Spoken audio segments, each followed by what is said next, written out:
বিতর্কিত ৩ নির্বাচন তদন্তে কমিটি গঠনে প্রধান উপদেষ্টার নির্দেশ। খতিয়ে দেখা হবে সিইসি, কমিশনার ও সচিবদের ভূমিকা। আগামী মাসেই জুলাই সনদ। ডক্টর ইউনূস তারেক রহমান বৈঠকের পর সামনের দিকে তাকাচ্ছে মানুষ, বললেন মঈন খান। জনগণের ক্ষমতা জনগণের হাতে ফেরার ব্যাপারে আশাবাদী বিএনপি। আমির খসরুর মন্তব্য। শেখ হাসিনা ও আসাদুজ্জামান কামালকে হাজির হতে পত্রিকায় বিজ্ঞপ্তির নির্দেশ ট্রাইব্যুনালের। টিউলিপের বিরুদ্ধে দুর্নীতির একাধিক প্রমাণ পেয়েছে দুদক। পরিচ্ছন্ন ঢাকা ও নাগরিক সেবা নিশ্চিতের প্রত্যয় ইশরাক হোসেনের। মেয়রের শপথ পড়ানোর দাবিতে দিনভর উত্তাল নগর ভবন। ইসরায়েলে ভয়াবহ হামলা ইরানের। গোয়েন্দা প্রধান সহ ৩ কর্মকর্তা হত্যার প্রতিশোধ বলছে তেহরান। সংঘাত বন্ধের সম্ভাবনা দেখছেন ট্রাম্প। দেখছিলেন ক্রাউন সিমেন্ট সংবাদ শিরোনাম। বিতর্কিত ৩ জাতীয় নির্বাচন আয়োজনে জড়িতদের ভূমিকা তদন্তে কমিটি গঠনের নির্দেশ দিয়েছেন প্রধান উপদেষ্টা অধ্যাপক মোহাম্মদ ইউনূস। 2014, 18 ও 24-এর বিতর্কিত ৩ জাতীয় সংসদ নির্বাচন আয়োজনে জড়িত সাবেক প্রধান নির্বাচন কমিশনারগণ ও নির্বাচন কমিশন সচিবালয়ের সচিবদের ভূমিকা তদন্তে অবিলম্বে একটি কমিটি গঠনের জন্য সংশ্লিষ্ট কর্মকর্তাদের নির্দেশ দিয়েছেন প্রধান উপদেষ্টা। আজ সোমবার রাষ্ট্রীয় অতিথি ভবন যমুনায় জাতীয় ঐকমত্য কমিশনের এক বৈঠকে এই সংক্রান্ত আলোচনা শেষে এই নির্দেশ দেন তিনি। বৈঠকে উপস্থিত ছিলেন জাতীয় ঐকমত্য কমিশনের সহ সভাপতি অধ্যাপক আলী রিয়াজ, সদস্য ডক্টর বদিউল আলম মজুমদার, ডক্টর ইফতেখারুজ্জামান সহ অন্যান্যরা। বৈঠকে কমিশন সদস্যগণ জুলাই সনদ তৈরির কাজের অগ্রগতি সম্পর্কে প্রধান উপদেষ্টাকে অবহিত করেন। কমিশনের সহসভাপতি ডক্টর আলী রিয়াজ বলেন, বেশ কিছু বিষয়ে ঐকমত্য হয়েছে। খুব শিগগিরই সব রাজনৈতিক দলের সঙ্গে আলোচনার ভিত্তিতে সনদ চূড়ান্ত করে ফেলা সম্ভব হবে। তিনি জানান, প্রধান উপদেষ্টা বলেছেন সবাই জুলাই সনদের জন্য অধীর আগ্রহে অপেক্ষা করছে। তার আশা জুলাই মাসের মধ্যে জাতির সামনে এই সনদ উপস্থাপন করা সম্ভব হবে। জোরপূর্বক গুমের তদন্তে জাতিসংঘের সহায়তা চেয়েছেন প্রধান উপদেষ্টা ডক্টর মোহাম্মদ ইউনূস। প্রধান উপদেষ্টা বলেছেন, গত ১.৫ দশকে জোরপূর্বক গুমের ঘটনাগুলোর তদন্তে বাংলাদেশ জাতিসংঘের যে কোনো সহায়তা স্বাগত জানাবে। তিনি বলেন, জাতিসংঘ বাংলাদেশের গুমের তদন্ত প্রক্রিয়ার সঙ্গে যুক্ত হলে তদন্ত প্রক্রিয়াটি জোরালো হবে। রাষ্ট্রীয় অতিথি ভবন যমুনায় জাতিসংঘের গুম সংক্রান্ত ওয়ার্কিং গ্রুপ এর ভাইস চেয়ারপারসন গ্রাজিনা বারানোভস্কা ও সদস্য আনা লোরেনা ডেলগাডিলো পেরেজের সঙ্গে বৈঠকে প্রধান উপদেষ্টা এসব কথা বলেন। জাতিসংঘের প্রতিনিধিরা বাংলাদেশে গুম মোকাবিলায় অন্তর্বর্তী সরকারের উদ্যোগের প্রশংসা করেন। তারা জোরপূর্বক গুম সংক্রান্ত তদন্ত কমিশনের কাজ ও প্রতিশ্রুতিরও প্রশংসা করেন।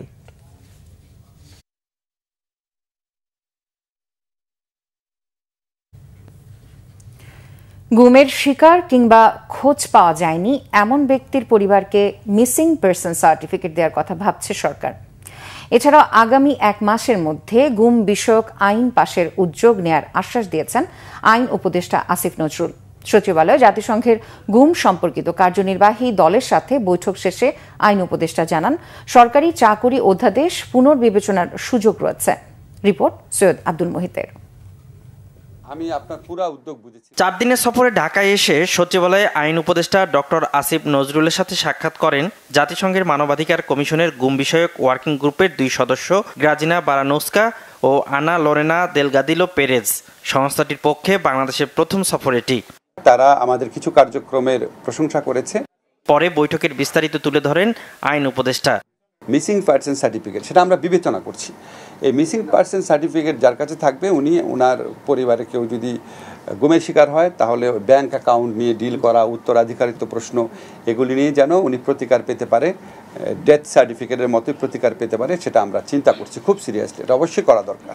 গুম বিষয়ক আইনের পাশাপাশি স্থায়ী একটি কমিশন গঠনের প্রক্রিয়া চলছে বলেও উপদেষ্টা জানান। গুম বিষয়ক যে কমিশনটা আছে আমাদের, কমিশনটা তো আপনারা জানেন সবাই খুবই ভালোভাবে কাজ করছে, অনেক কষ্ট করছে। তো ওনারা বলেছেন এটার মেয়াদ বাড়ানো যায় কিনা। তা আমি বলেছি এর সিদ্ধান্ত তো সরকারের পক্ষ থেকে সবাই বসে নিবে। আমি আমাদের প্রধান উপদেষ্টার কাছে এবং আমাদের মিটিংয়ে জিনিসটা উত্থাপন করব। তবে আমি তাদেরকে এটাও বলেছি, আমরা গুম বিষয়ক যে আইন করব সেই আইনের অধীনেও আমরা একটা খুব শক্তিশালী কমিশন গঠন করার ইচ্ছা রাখি, আশা করি আর কি। আগামী 1 মাসের মধ্যে গুম বিষয়ক আইনটা এবং সিআরপিসির যে অ্যামেন্ডমেন্টটা সেটা হয়ে যাবে। সরকারি চাকরি অধ্যাদেশ সংশোধনের সুপারিশের পরিপ্রেক্ষিতে উপদেষ্টা পরিষদ চূড়ান্ত সিদ্ধান্ত নেবে বলেও উল্লেখ করেন আইন উপদেষ্টা। অবশ্যই এটা পুনর্বিবেচনার স্কোপ রয়েছে কিছু কিছু জায়গাতে। আমি শুধু একটা জিনিস আপনাকে বলতে পারি, সরকার কোনো অসৎ উদ্দেশ্যে আইনটা করে নাই। এখন অসৎ উদ্দেশ্যে আইন না করা হলেও কোনো কোনো আইনের মধ্যে এমন বিধান থাকতে পারে যেটা এই আইনের যারা সাবজেক্ট তাদের কাছে মনে হতে পারে যে তারা বিড়ম্বনা হয়রানির শিকার হতে পারে। আন্দোলনকারীদের দাবির বিষয় নিয়ে সোমবার সচিবালয়ে বৈঠকের পর সেখানকার সুপারিশ প্রধান উপদেষ্টার দপ্তরে পাঠাবে এ সংক্রান্ত কমিটি।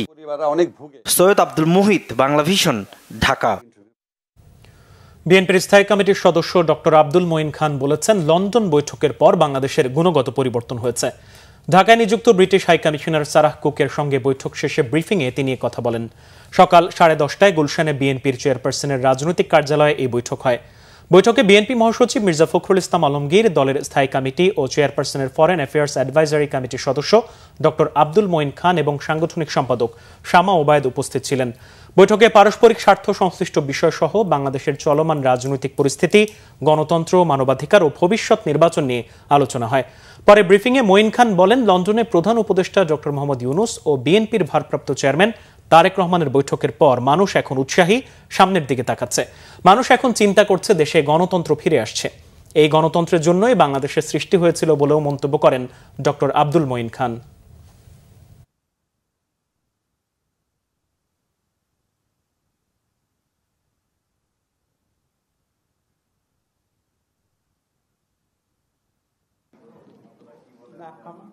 তেরোই জুন পর থেকে দেখছি আসলে কিন্তু বাংলাদেশের একটা গুণগত পরিবর্তন হয়েছে 13 জুনের মিটিংয়ের পরে। এটা কিন্তু অস্বীকার করার কোনো উপায় নেই, যে যেই কথাই বলুক না কেন।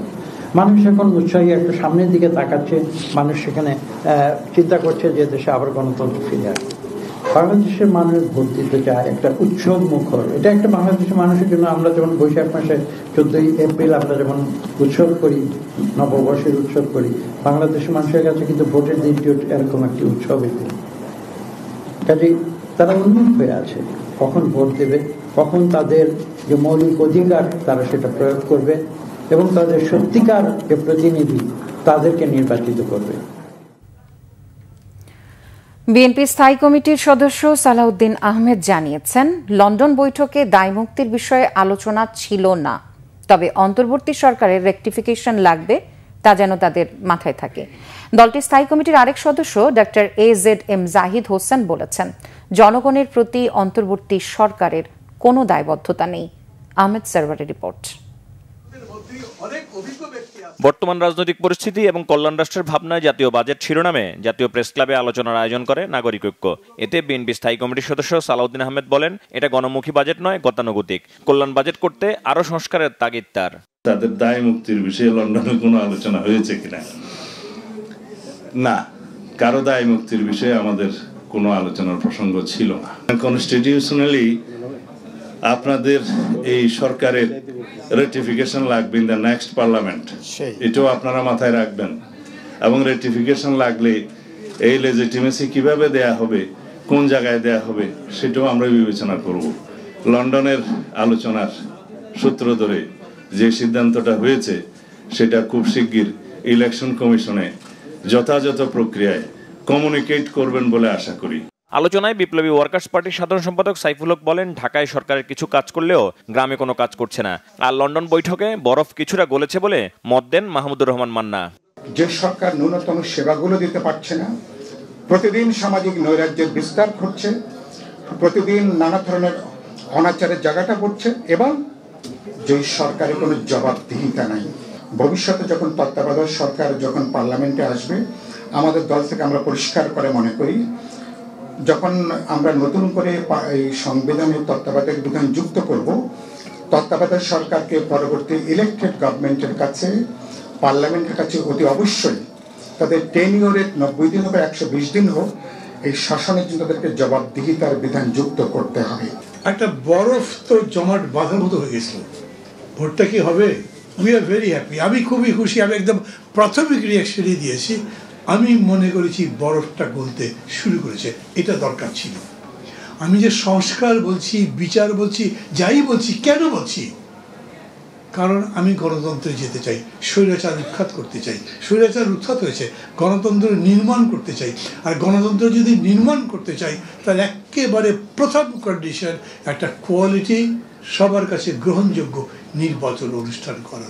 এদিকে লন্ডন থেকে ফিরলে শাহজালাল আন্তর্জাতিক বিমানবন্দরে সাংবাদিকদের মুখোমুখি হন বিএনপি স্থায়ী কমিটির সদস্য আমির খসরু মাহমুদ চৌধুরী। ডক্টর ইউনূস তারেক বৈঠকের বিষয়ে জানতে চাইলে তিনি বলেন, বৈঠক ফলপ্রসূ হয়েছে। জনগণের নির্বাচনে যে প্রত্যাশা ছিল সেটা পূরণ হয়েছে আমি মনে করি। সেদিক থেকে তো আমি মনে করি এটা সফল একটা আলোচনা হয়েছে। দ্রুততম সময়ে নির্বাচন সবসময় যেমন ডিসেম্বরের মধ্যে সম্ভব, সেটা ফেব্রুয়ারিতে গেলেও তেমন কোনো বড় সমস্যা তো না। এদিকে সংবাদপত্রের কালো দিবস উপলক্ষে প্রেস ক্লাবে আলোচনা সভা করেছে বাংলাদেশ ফেডারেল সাংবাদিক ইউনিয়ন ও ঢাকা সাংবাদিক ইউনিয়ন। এতে ডাক্তার AJM জাহিদ হোসেন বলেন, সংবাদপত্রের কালো দিবস নিয়ে অল্প কয়েকটি পত্রিকা মাত্র নিউজ করেছে, অথচ সবারই উচিত ছিল কালো দিবস নিয়ে লেখার।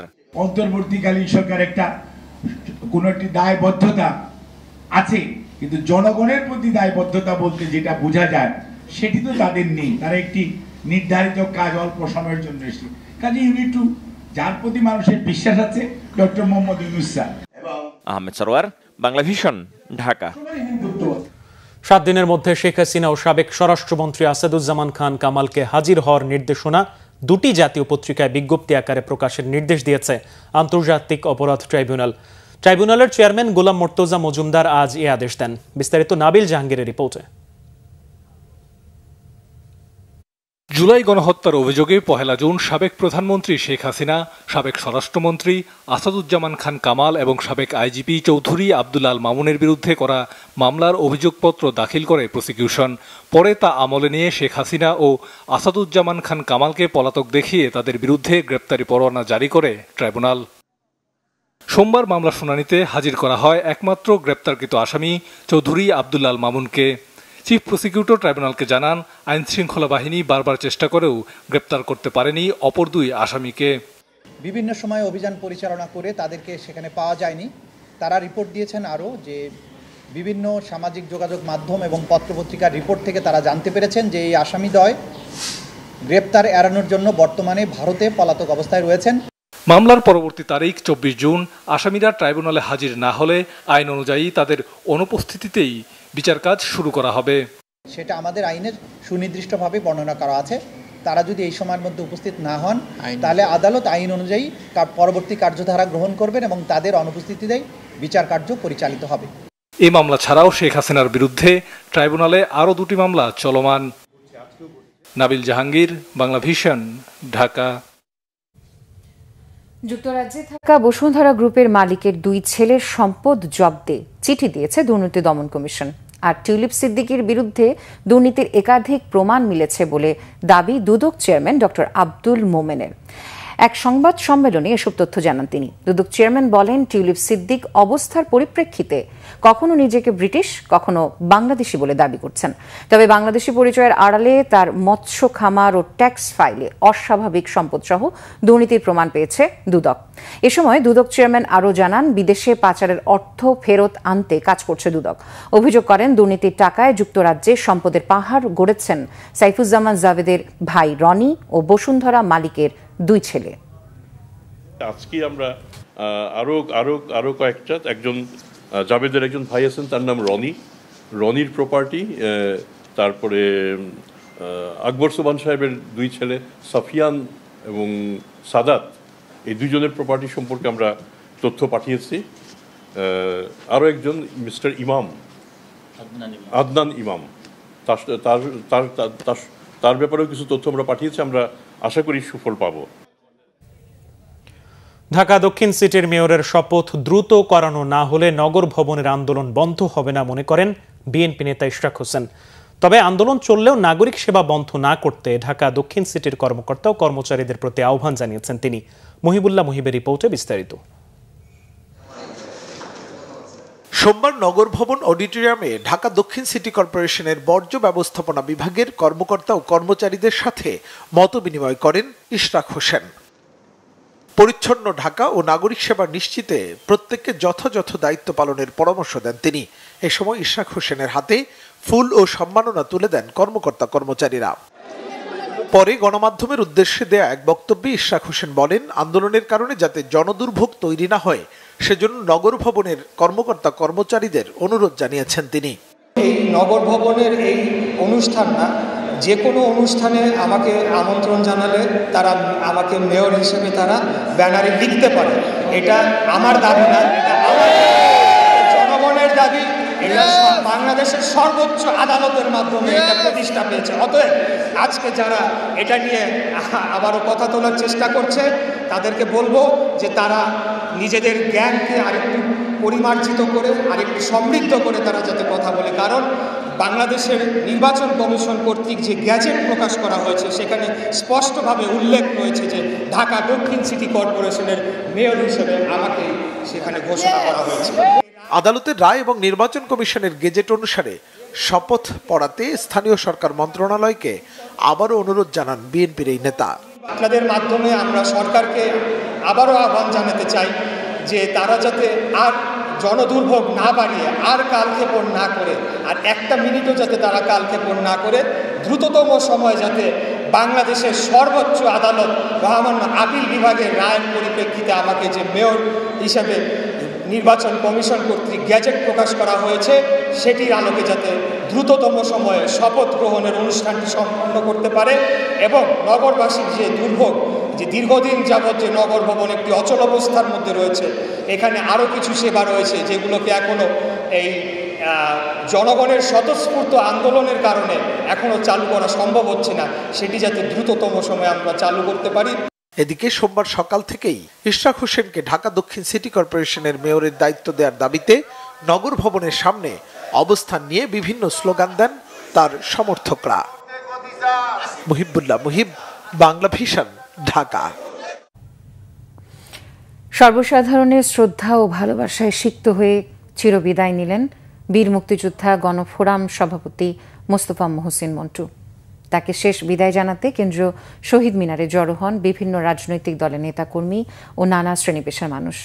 পরে রাজধানীর বনানী কবরস্থানে সমাহিত করা হয় এই বীর মুক্তিযোদ্ধাকে। আরও জানাচ্ছেন মোবাশ্বের আহমদ। ঢাকা বিশ্ববিদ্যালয়ের কেন্দ্রীয় মসজিদে সোমবার বাদ জোহর বীর মুক্তিযোদ্ধা গণফোরাম সভাপতি মোস্তফা মহসিন মন্টুর তৃতীয় নামাজে জানাজা হয়। জানাজায় অংশ নেন বিএনপি মহাসচিব মির্জা ফখরুল ইসলাম আলমগীর। জানাজার পর সর্বসাধারণের শ্রদ্ধা নিবেদনের জন্য প্রয়াত নেতার মরদেহ নিয়ে যাওয়া হয় কেন্দ্রীয় শহীদ মিনারে। সেখানে সম্মুখ সারির এই মুক্তিযোদ্ধাকে দেয়া হয় গার্ড অফ অনার।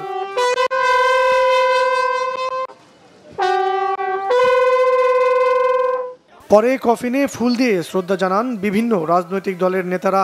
তাকে চলে যাওয়া আমাদের দেশের রাজনীতিতে একটা বিরাট শূন্যতা সৃষ্টি করলো। গণতন্ত্রকে প্রাতিষ্ঠানিক রূপ দিতে এবং গণতন্ত্র ফিরে যেতে তার ভূমিকার কথা আমরা অবশ্যই মনে রাখবো এবং সেটা আমাদেরকে অনুপ্রাণিত করবে। মন্টু ভাইয়ের যে সাহসী এবং প্রতিবাদী কণ্ঠস্বর, সেটা যুগ যুগ ধরে গণতন্ত্রের রক্ষার জন্য স্বৈরাচার বিরোধী এবং বৈষম্য বিরোধী সংগ্রামের চিহ্ন হিসেবে থাকবে। 60-এর দশকের শেষ দিকে উত্তাল ছাত্র আন্দোলন ছিল, সেই সময় ছাত্র আন্দোলনে তার গুরুত্বপূর্ণ ভূমিকা ছিল। মোস্তফা মহসিন মন্টুর বর্ণাঢ্য রাজনৈতিক জীবন ও বিভিন্ন আন্দোলন সংগ্রামে তার ভূমিকা স্মরণ করেন রাজনৈতিক সহযোদ্ধারা। ক্ষতি হয়েছে এবং ওনাকে প্রত্যেক মুহূর্তে আমরা ওনার অনুপস্থিতিটা অনুভব করব। গেল প্রায় 2 মাস ধরেই অসুস্থতায় ভুগছিলেন মোস্তফা মহসিন মন্টু। ঈদের আগে অবস্থার অবনতি হলে তাকে হাসপাতালে ভর্তি করা হয়। রাজধানীর একটি হাসপাতালে চিকিৎসাধীন অবস্থায় রবিবার বিকেল 5টায় তিনি শেষ নিঃশ্বাস ত্যাগ করেন। মোবাশ্বের আহমেদ, বাংলা ভিশন, ঢাকা। আন্তর্জাতিক প্রসঙ্গ। ইরান ও ইসরায়েলের মধ্যে ব্যাপক সংঘাত চতুর্থ দিনে গড়িয়েছে। আজ ভোরেও ইসরায়েলে ভয়াবহ ক্ষেপণাস্ত্র হামলা চালিয়েছে ইরান। এতে নিহত হয়েছে এ পর্যন্ত 24 ইসরায়েলি। এদিকে সোমবার সন্ধ্যায় ইসরায়েল হামলা চালিয়েছে ইরানের রাষ্ট্রীয় টেলিভিশন ভবনে। এতে সম্প্রচার কার্যক্রম ব্যাহত হয়। হামলা হয়েছে তেহরানের বিভিন্ন এলাকায়। আতঙ্কে শহর ছাড়ছে হাজারো মানুষ। এমন পরিস্থিতিতে সংঘাত বন্ধে দুদেশের মধ্যে চুক্তির আশা করছেন মার্কিন প্রেসিডেন্ট ডোনাল্ড ট্রাম্প। তবে তেহরান বলছে প্রতিশোধের আগে কোনো আলোচনা নয়। শহীদ আরাফাতের ডেস্ক রিপোর্ট।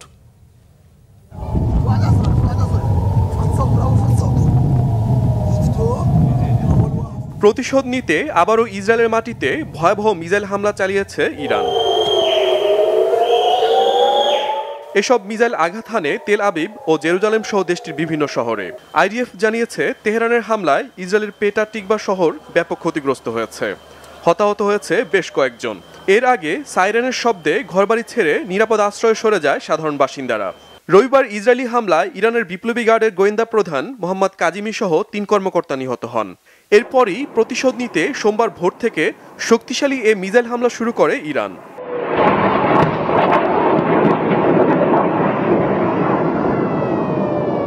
ইসরায়েলের হামলায় ক্ষতিগ্রস্ত হয়েছে ইরানের পররাষ্ট্র মন্ত্রণালয়ের ভবন। এতে হতাহত হয়েছেন বেশ কয়েকজন কর্মকর্তা। তেহরান ছেড়ে অন্যত্র আশ্রয় খুঁজছেন সাধারণ বাসিন্দারা। এ পর্যন্ত নেতানিয়াহু বাহিনীর হামলায় ইরানের নিহত সংখ্যা বেড়ে 200 ছাড়িয়েছে। এই পরিস্থিতিতে যুক্তরাষ্ট্রের প্রেসিডেন্ট ডোনাল্ড ট্রাম্প আশা করছেন সংঘাত বন্ধে চুক্তি করবে ইরান ইসরায়েল। তবে তিনি এও বলেছেন কখনো কখনো যুদ্ধ করেই সমস্যার সমাধান করতে হয়। আমি আশা করি তারা সংঘাত বন্ধ করে একটা চুক্তিতে যাবে। সংঘাত আরও তীব্র হওয়ার আগে একটি সমাধান প্রয়োজন, তবে মাঝে মাঝে যুদ্ধ করেই সমাধান বের করে আনতে হয়। এদিকে কোনো ধরনের মধ্যস্থতা চায় না ইরান। ইসরায়েলের ওপর পূর্ণ প্রতিশোধের পর হামলা বন্ধ করতে চায়। এছাড়া ইসরায়েলের হামলা বন্ধ না হওয়া পর্যন্ত মিসাইল হামলা চালিয়ে যাওয়ার ঘোষণা দিয়েছে মধ্যপ্রাচ্যের শক্তিশালী এই মুসলিম দেশটি। তবে ইসরায়েলের প্রধানমন্ত্রী বেনিয়ামিন নেতানিয়াহু বলেছেন সংঘাত বন্ধ নয়, তেহরানের পারমাণবিক কর্মসূচি বন্ধ করাই বড় সমাধান হবে। ইরানের সর্বোচ্চ নেতা আয়াতুল্লাহ আলী খামেনিকে হত্যা চেষ্টা পরিকল্পনার কথা নাকচ করেছেন নেতানিয়াহু। এক সাক্ষাৎকারে ইসরায়েলের প্রধানমন্ত্রী বলেন এ বিষয়ে যুক্তরাষ্ট্রের কারোর সাথে কোনো ধরনের আলাপ হয়নি। Shahid Arafat, Bangla Vision, news desk. Dhaka বিশ্ববিদ্যালয় কেন্দ্রীয় ছাত্র সংসদ ডাকসু নির্বাচনের কার্যক্রম শুরু হচ্ছে। জুলাই মাসের মধ্যেই নির্বাচন সম্ভব। প্রধান রিটার্নিং কর্মকর্তা সহ 10 জনকে নিয়োগ দিয়েছে বিশ্ববিদ্যালয় প্রশাসন। বিশ্ববিদ্যালয়ের সিন্ডিকেট সভায় এই নিয়োগ অনুমোদন করে বলে এক প্রেস বিজ্ঞপ্তিতে জানানো হয়। সেখানে বলা হয়েছে ডাকসু নির্বাচনের জন্য উদ্ভিদ বিজ্ঞান বিভাগের অধ্যাপক ডক্টর মোহাম্মদ জসিম উদ্দিনকে প্রধান রিটার্নিং কর্মকর্তা হিসেবে নিয়োগ দেওয়া হচ্ছে। ডাকসু সংবিধানের 8(f) ধারায় আওতায় বিশ্ববিদ্যালয়ের উপাচার্য অধ্যাপক ডক্টর নিয়াজ আহমেদ খান এই নিয়োগ দিয়েছেন। নিয়োগ দেওয়া হয়েছে আরও 9 জন রিটার্নিং কর্মকর্তাকে। ডাকসু নির্বাচনের 6 সদস্যের কমিশনের প্রথা থাকলেও এবার সদস্য সংখ্যা 10 জন করা হচ্ছে। জুলাই মাসের মধ্যে ডাকসু নির্বাচন সম্ভব বলে জানিয়েছেন ঢাকা বিশ্ববিদ্যালয়ের প্রক্টর অধ্যাপক সাইফুদ্দিন আহমেদ। রবীন্দ্র বিশ্ববিদ্যালয়ের স্থায়ী ক্যাম্পাস স্থাপনে সরকার আন্তরিক বলে জানিয়েছেন পরিবেশ ও বন উপদেষ্টা সৈয়দা রিজওয়ানা হাসান। দুপুরে সিরাজগঞ্জ উপজেলার বহলবাড়ি এলাকায় রবীন্দ্র বিশ্ববিদ্যালয়ের স্থায়ী ক্যাম্পাসের জায়গা পরিদর্শন শেষে তিনি কথা বলেন। দ্রুতই রবীন্দ্র বিশ্ববিদ্যালয়ের স্থায়ী ক্যাম্পাস নির্মাণের আশা প্রকাশ করেন উপদেষ্টা রিজওয়ানা। এ সময় তিনি চলনবিল অধ্যুষিত বড়াল নদী ও গোচারণ ভূমির ক্ষতি না করে পরিবেশ ঠিক রেখে ক্যাম্পাস নির্মাণের নির্দেশনা দেন।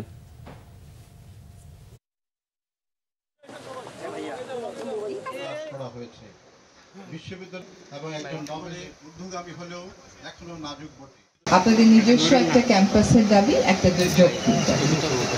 এখানে হতাশা ছড়ানোর কিছু নেই। তো আমি আপনাদের এই প্রকল্পটা একনেকে উঠেছিল, আপনাদের বিশ্ববিদ্যালয়ের একটা নিজস্ব ক্যাম্পাস লাগবে, এটার ব্যাপারে কারোরই কোনো দ্বিমত নেই। আমাদের শুধু এখানে এসে দেখা যে জায়গাটা আসলে কেমন, জায়গাটা কতটুকু উপযুক্ত। ঈদযাত্রার শুরুর দিন 31 মে থেকে ঈদ শেষে কর্মস্থলে ফেরার 14 জুন পর্যন্ত 15 দিনে 379টি সড়ক দুর্ঘটনায় 390 জন নিহত ও 1182 জন আহত হয়েছে। যাত্রী কল্যাণ সমিতি সংবাদ সম্মেলনে এই তথ্য দিয়েছে। এসএম ফয়েজের রিপোর্টে বিস্তারিত। কোরবানির ঈদ ঘিরে সারা দেশে সড়ক দুর্ঘটনা, প্রাণহানি ও আহতের সংখ্যা গত বছরের তুলনায় বেড়েছে। গত ঈদুল আজহার তুলনায় সড়কে দুর্ঘটনা 22.65% বেড়েছে, যাতে প্রাণহানি 16.07 আর আহতের সংখ্যা বেড়েছে 55.11%। ঢাকা রিপোর্টার্স ইউনিটিতে এক সংবাদ সম্মেলনে যাত্রী কল্যাণ সমিতির মহাসচিব মোহাম্মদ মোজাম্মেল হক চৌধুরী জানান, 15 দিনের ঈদ যাত্রায় সারা দেশে 415টি সড়ক, রেল ও নৌ দুর্ঘটনায় 427 জন নিহত, আহত 1194 জন। ঈদ যাত্রা শুরুর দিন 31 মে থেকে ঈদ শেষে কর্মস্থলে ফেরা 14 জন পর্যন্ত বিগত 15 দিনে 379টি সড়ক দুর্ঘটনায় 390 জন নিহত, 1182 জন আহত হয়েছেন। দেশের সড়ক মহাসড়কে বৃষ্টির কারণে ছোট বড় গর্তের সৃষ্টি হয়েছে। এইসব গর্তের কারণে বেপরোয়া গতির যানবাহন দুর্ঘটনায় পতিত হয়েছে। ঈদের পরে প্রায় 80% যানবাহন বিরামহীন ও বিশ্রামহীনভাবে একই চালক দিয়ে যানবাহন চালাতে গিয়ে বেশি দুর্ঘটনা সংঘটিত হয়েছে।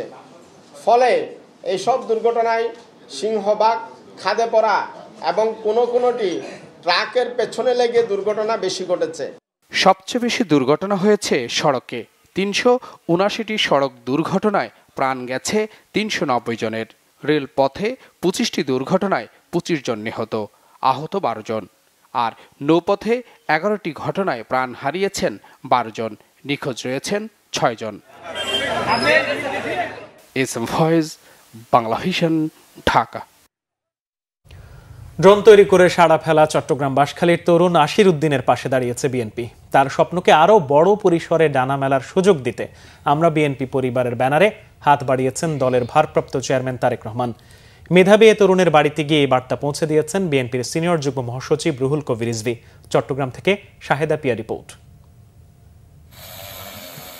চট্টগ্রাম সরকারি পলিটেকনিক কলেজ থেকে ডিপ্লোমা করা আশির উদ্দিন চট্টগ্রামের বাঁশখালীর প্রত্যন্ত গ্রাম পুইছড়ির বাড়িতে গড়ে তুলেছে এয়ারক্রাফট মেইনটেন্যান্স ল্যাব নামের ১৫ বর্গফুটের ছোট গবেষণাগার। কষ্টের জমানো টাকায় সে ল্যাবেই ২০১৭ সাল থেকে বিমানের বিভিন্ন মডেল ও ড্রোন তৈরি করে তাক লাগিয়ে দেন আশির। তার উদ্ভাবনের ঝুলিতে রয়েছে ড্রিমলাইনার, ইউএস বাংলার মতো বিমান ও ড্রোনের আদলে নানা প্রযুক্তি। ৩০ কিলোমিটার পাল্লার একাধিক ড্রোন আকাশে উড়িয়েছেন সফলভাবে। সর্বোচ্চ ২০ কেজি ওজনের ড্রোন তৈরি ও বিক্রিও করেছেন। আশিরের ড্রোন ও যুদ্ধবিমানের আদলে তৈরি করা কয়েকটি উদ্ভাবন নজর কেড়েছে সেনাবাহিনী সহ রাষ্ট্রীয় বিভিন্ন সংস্থারও। ২০১৭ সালে এই এয়ারপ্লেন বানানোর জন্য চিন্তাভাবনা মাথায় নিই এবং খুঁজতে থাকি ড্রোন কিভাবে এয়ারপ্লেন কিভাবে কাজ করে, কিভাবে উড়ে। আমার এই ড্রোনগুলো জিপিএস ম্যাপিং সিস্টেম, আমি গুগলে জাস্ট ম্যাপিং করে দেবো ড্রোনটা কোন জায়গায় যাবে। সেই জায়গায় নির্ভুলভাবে গিয়ে সে ওখান থেকে অপারেটিং করে ভিডিও ফুটেজ নিয়ে সে আবার আমার যেখান থেকে লঞ্চ হয়েছে সেখানে আবার অটো রিটার্ন চলে আসবে। এই ধরনের ফিচার এই ড্রোনের মধ্যে রয়েছে। এমন উদ্ভাবনের খবর জেনে আশিরের স্বপ্নকে আরো বড় পরিসরে ডানা মেলার সুযোগ দিতে চেয়েছেন বিএনপির ভারপ্রাপ্ত চেয়ারম্যান ও আমরা বিএনপি পরিবারের প্রধান পৃষ্ঠপোষক তারেক রহমান। সোমবার দুপুরে বিএনপির সিনিয়র যুগ্ম মহাসচিব অ্যাডভোকেট রুহুল কবির রিজভীর নেতৃত্বে আমরা বিএনপি পরিবারের একটি প্রতিনিধি দল যায় আশিরের কাছে। জনাব তারেক রহমান তিনি অনলাইনে দেখেছেন যে বাংলাদেশের একটি ছেলে বাংলাদেশের প্রত্যন্ত অঞ্চলে সে একটি আবিষ্কার করেছে, সেটি হচ্ছে ড্রোন আবিষ্কার। যে আজকের এই আশাটা তারেক রহমানের নির্দেশে আমাদের শুধু একটা নিছক আশা নয়, বরং এই আশার মধ্যে দিয়ে একজন এই প্রত্যন্ত অঞ্চলের একটি প্রতিভাকে স্বীকৃতি দেওয়া, এই প্রতিভা যেন অঙ্কুরেই ঝরে না যায়। তার গবেষণার জন্য যা যা প্রয়োজন আমরা যদি বিএনপি যদি ক্ষমতায় আসে সেই সকল ব্যবস্থা তাকে করতে হবে। বিএনপির এমন ভূমিকায় খুশি এলাকাবাসীও। অনেকদিন ধরে ও বানার বিমান চলার আর দেখি আইয়ে সুন্দর লাগে বানার যেন ভবিষ্যৎ আল্লাহ যেন আরো চলাইতে আরো কামিয়াত গড়িতে মানে বিমান বানাইতে পান। আশিসের মতো প্রতিভান ছেলে যদি আরো আবিষ্কার হয় বাংলাদেশে ভবিষ্যৎ উজ্জ্বল কামনা করি। যদি সরকারের কাছ থেকে কোনো সাহায্য সহযোগিতা পেয়ে থাকে তাহলে সরকারের কাজে কিংবা দেশের সাহায্যে তার প্রযুক্তিগুলো ব্যবহার করতে পারবে। বাইরে জানবে অমুক জানবে হিটার মাথায় হের নাই হে কই এটা করেই ছাড়বো, এই মেমোরিটা তার। সঠিক পৃষ্ঠপোষকতা পেলে তৃণমূলের এই বিস্ময়কর প্রতিভার উদ্ভাবন দেশের উন্নয়নে ভূমিকা রাখবে বলে বিশ্বাস স্থানীয়দের। Shaheda Piya, Bangla Vision, Chattogram. Iran Israel যুদ্ধ বাংলাদেশের তৈরি পোশাক শিল্পের জন্য নতুন চ্যালেঞ্জ তৈরি করছে বলে জানিয়েছেন বিজিএমইএ এর নবনির্বাচিত সভাপতি মাহমুদুল হাসান খান। নির্বাচনী প্রতিশ্রুতি অনুযায়ী স্বচ্ছ ও জবাবদিহিমূলক বিজিএমইএ করা এবং পোশাক শিল্পের জন্য স্বতন্ত্র মন্ত্রণালয় প্রতিষ্ঠার দাবিতে সরব থাকার প্রত্যয় বিজিএমইএ এর নবনির্বাচিত সভাপতির। আরও জানাচ্ছেন জিয়াউল হক সবুজ। নির্বাচনের ২ সপ্তাহ পর তৈরি পোশাক শিল্প মালিকদের সংগঠন বিজিএমইএ এর নতুন সভাপতির দায়িত্ব বুঝে পেলেন রাইজিং ফ্যাশনের কর্ণধার মাহমুদ হাসান খান। সংগঠনটির বিদায়ী প্রশাসক আনোয়ার হোসেনের কাছ থেকে দায়িত্ব বুঝে নিয়ে নির্বাচনী প্রতিশ্রুতি অনুযায়ী কাজ করার প্রত্যয় ব্যক্ত করেন তিনি। নবনির্বাচিত এই সভাপতি জানান, পোশাক খাতের জন্য প্রতি মুহূর্তেই সামনে আসছে নিত্য নতুন চ্যালেঞ্জ। দেশীয় ও আন্তর্জাতিক চ্যালেঞ্জ মোকাবেলায় সবার সহযোগিতা চান মাহমুদ হাসান খান। এমন একটি সময়ে দায়িত্ব গ্রহণ করতে যাচ্ছি যখন আমাদের প্রিয় শিল্পটি বিভিন্ন স্থানীয় এবং আন্তর্জাতিক চ্যালেঞ্জের মুখে পড়ে সঙ্গীন পরিস্থিতির মধ্যে দিয়ে যাচ্ছে। উচ্চ ব্যাংক সুদ এবং ইনফ্লেশন, দুর্বল অবকাঠামোগত অবস্থা, মজুরি বৃদ্ধি এবং জ্বালানির মূল্য বৃদ্ধির চাপে আমরা অনেকটা নিষ্পেষিত অবস্থায় আছি। এই ইসরায়েল আর ইরানের যুদ্ধটা আমাদের জন্য একটা নতুন চ্যালেঞ্জ, কারণ হচ্ছে এরপরে যদি ফলে তেলের দাম বৃদ্ধি পেলে সেটা একটা রিকারিং এফেক্ট সবার উপর পড়বে এবং পোশাক শিল্প এর থেকে বাদ যাবে না। অনুষ্ঠানে উপস্থিত সাবেক সভাপতিরাও ৩৫ সদস্যের নতুন পরিচালনা পর্ষদকে সার্বিকভাবে সহযোগিতার আশ্বাস দেন। প্রথমবারের মতো একজন ম্যাডাম ভাইস প্রেসিডেন্ট হয়েছেন। So this the first time in BGMEA হিস্ট্রিতে বিডিয়া একজন ভাইস প্রেসিডেন্ট হয়েছে, এবং এইবারও আরেকটা প্রথমবারের মতো ফাদার অ্যান্ড সান বোর্ডে এসছে। আমার মনে হয় এটাও বিজিএমের ইতিহাসে প্রথম। ব্যবসায়ের প্রায় সব শাখা প্রশাখার অ্যাক্টিভিটিজ এখানে জড়িত। তো আমাদের যেটা বিশ্বাস যে নতুন কমিটি আমাদের মাহমুদ হাসান বাবুর নেতৃত্বে যেটা দেওয়া হয়েছে তার কাছে আমাদের প্রত্যাশা অনেক। আমরা আশা করি এই পোশাক শিল্পকে আরও বলিষ্ঠ নেতৃত্ব দিয়ে সামনে এগিয়ে নিয়ে যাবেন। এর আগে স্বচ্ছ ও অংশগ্রহণমূলক নির্বাচনের মধ্য দিয়ে নতুন কমিটি গঠন হওয়ায় প্রশাসকের প্রশংসা করেন বিজিএমএ নেতারা। নতুন নেতৃত্ব এলডিসি উত্তরণের চ্যালেঞ্জ মোকাবেলা করে পোশাক খাতকে $100 বিলিয়ন রপ্তানির মাইল ফলকে উন্নীত করবে এমন আশা সকলের। জিয়াউল হক সবুজ, বাংলা ভিশন, ঢাকা। সংবাদ শেষ করব, তার আগে ক্রাউন 7 শিরোনামগুলো জানিয়ে দিচ্ছি আরো একবার। বিতর্কিত 3 নির্বাচন তদন্তে কমিটি গঠনে প্রধান উপদেষ্টা নির্দেশ। খতিয়ে দেখা হবে সিইসি, কমিশনার ও সচিবদের ভূমিকা। আগামী মাসে জুলাই সনদ। ডক্টর ইউনূস তারেক রহমান বৈঠকের পর সামনের দিকে তাকাচ্ছে মানুষ, বললেন মঈন খান। জনগণের ক্ষমতা জনগণের হাতে ফেরার ব্যাপারে আশাবাদী বিএনপি, আমির খসরুর মন্তব্য। শেখ হাসিনা ও আসাদুজ্জামান কামালকে হাজির হতে পত্রিকায় বিজ্ঞপ্তির নির্দেশ ট্রাইব্যুনালের। টিউলিপের বিরুদ্ধে দুর্নীতির একাধিক প্রমাণ পেয়েছে দুদক। পরিচ্ছন্ন ঢাকা ও নাগরিক সেবা নিশ্চিতের প্রত্যয় ইশরাক হোসেনের। মেয়রের শপথ পড়ানোর দাবিতে দিনভর উত্তাল নগর ভবন। ইসরায়েলে ভয়াবহ হামলা ইরানের, গোয়েন্দা প্রধান সহ 3 কর্মকর্তা হত্যার প্রতিশোধ বলছে তেহরান। সংঘাত বন্ধের সম্ভাবনা দেখছেন ট্রাম্প। এই ছিল এখনকার মতো। পরের সংবাদ রাত 1টায় দেখার আমন্ত্রণ রইল।